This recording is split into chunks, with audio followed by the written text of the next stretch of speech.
রাজনীতি করবে এ আমি মোটেও পছন্দ করি না দিদি।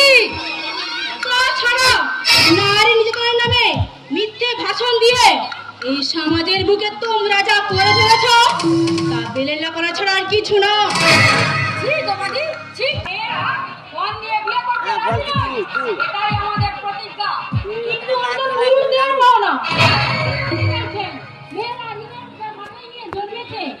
তার বিয়ে দেওয়ার জন্য বাবাকে করে সর্বস্ব দেবে। যে বাবা মেয়ের বিয়ের পণ দিতে পারে না সে মেয়ের জন্ম দেয় কেন? পাগলের দিদি না হলে আপনার কথার উপযুক্ত জবাবটা আমি এক্ষুনি দিতাম। শিউলি, তোমাদের এই আন্দোলন কখনোই সফল হবে না, কারণ কল্পতা আমাদের পূর্বপুরুষের সৃষ্টি, কখনো রোধ করা যায়